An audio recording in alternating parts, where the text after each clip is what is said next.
Today, I'll speak on translation. The title of my topic is Translation Exploring the Dynamic Space.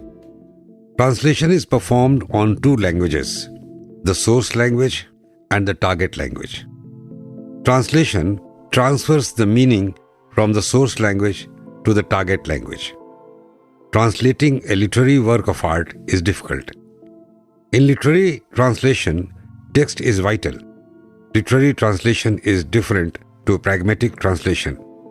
Translation and transcreation are different. Translation provides freer hand to the writer. Transcreating text is not rigid, it's flexible. Transcreation is in a way rewriting of the text. Transcreator has to look beyond the more stratification of linguistic structure. He looks for all the gaps and fissures, and thus the plurality of textual interpretation takes place. And here, transcreation becomes a sort of cultural study. The historians have ignored the fact that translation has played a major role in the development of national and international cultures. Culture travels through translation, and the translator maneuvers on the tightrope of two diverse cultures at the same time. Translation plays a fundamental part in transition of literary movements, ideologies, sociological changes in the multicultural global context. In reality, we are all translated men. Translation activity has now taken on a multi-dimensional development pertaining not only to the domain of literary, scholar or linguistic approach, but is spread out to the ever-expanding cultural context. The language are never similar to be considered as representing the same socio-cultural reality. Hence, translation can be interpreted in different ways. Translation is a major force in the study of culture and comparative literature. Multiculturalism cannot be complete without translation activity. English translation of so many Indian regional texts contributes much to the awareness of the variety of Indian culture.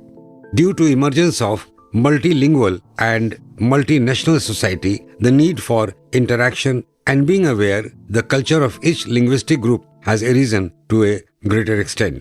In making the world smaller and bridging the gulf between cultures, translation becomes the manifest of civilized activity.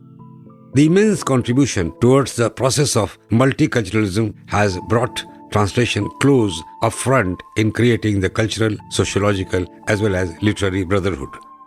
The role of translation is being celebrated world over as it is fundamental to the existence of the immigrants, crossovers, diasporas, and bilinguals. Traditional marginalization of translation has to be challenged with new approaches to explore the dynamic space that lies between the original work and translation. Translation helps closing the distance between self and other, that is unknown to known, unexplored to explore. Translation transcends so many borders that are language, civilization, culture, etc. There was a time when translation used to be viewed as a secondary literary activity and the translator slightly inferior to creative writers. Translation, however, has begun to receive better attention, and its role of bringing language, communities, and cultures together has begun to be acknowledged, thanks to the individual efforts of dedicated translators. Translation studies are fast becoming an important chapter of literary and culture theory, and in recent years, special attention has been paid to the relationship between colonialism, post-coloniality, and translation. Translation is being increasingly recognized as a cultural activity involving not merely literary texts but cultural codes and practices, whether used as an implicit mode of literary creation in post-colonial writing or as an explicit source of inspiration in various modes of border writing, translation, and whether used as an implicit mode of literary creation in post-colonial writing or an explicit source of inspiration in various modes of border writing, translation inhabit many contemporary texts. Terms like transcreation, transmutation, transculturation, dismemory, and even transfusion, rewriting, and new writing have been used to suggest the creative aspects of translation.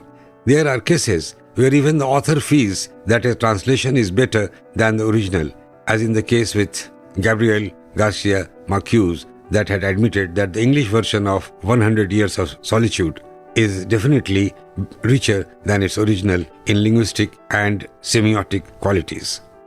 Translation is now seen as a recomposition of the text in another language where qualities are different from those of the original. The translation thus is looking for parallel expression.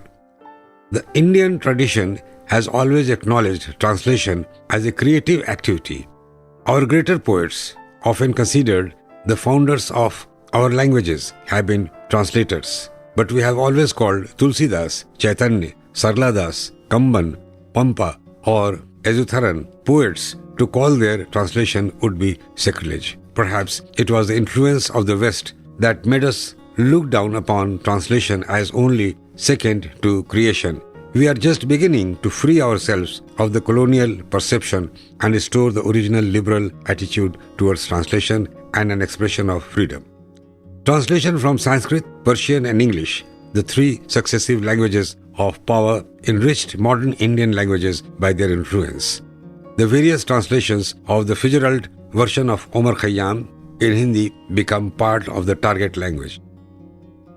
Octavio Paz believes that there are no originals. He is of the opinion that the world is presented to us as a growing heap of texts, each slightly difficult from the one that came before it. Translation of translations of translations. Here translation is seen as a primary activity, far from being marginal. Translation is viewed now as a dialogue where the translator is an all-important reader and as free an agent as a writer. That translation became part of the colonial discourse of Orientalism is obvious from late 18th century British efforts to obtain information about the people ruled by the merchants of the East India Company. A scholar connected with University of Edinburgh urged the British sovereign in 1783 and again in 1788 to take steps as may be necessary for discovering, collecting and translating whatever is the extent of the ancient work of the Hindus. Although the translators hoped that by these translations, European astronomy, antiquities and other sciences would be advanced, it became clear in the project of William Jones, who arrived in India in 1783 to take his place on the bench of the Supreme Court in Calcutta, that translation would serve to domesticate the Orient and thereby turn it into a province of European learning. Translation, in the narrowest sense of the word, that is to turn something from one language into another, or interlingual translation, has traditionally been viewed by literary critics in the West as the noble task of bridging the gap between people as the humanistic enterprise.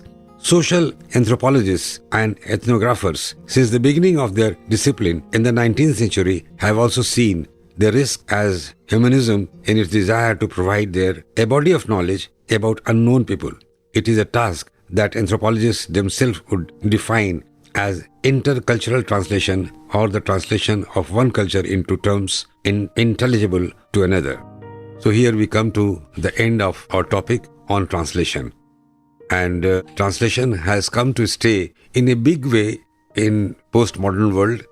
Every day we are encountering real truth, real history, real philosophy or rewriting or whatever it is all because of translation. Whether it is from Persian to English or for Hindi to English or from any other language, we see that translation has come to stay. Now translation and transcreation are mingled together, and the authors, the translators, they become mingled with each other. Very recently, P. Lal, a great writer and publisher from Kolkata, who runs Writers' Workshop, has recreated Mahabharata in English, which has become very popular in our own world. And this translation has worked in literature, in cinema, in music, in dance, and also in theatre. So translation has come to stay. And now, as we say that English is not a language only, but it is a code. So translation is also a code these days. Thank you. Thank you very much.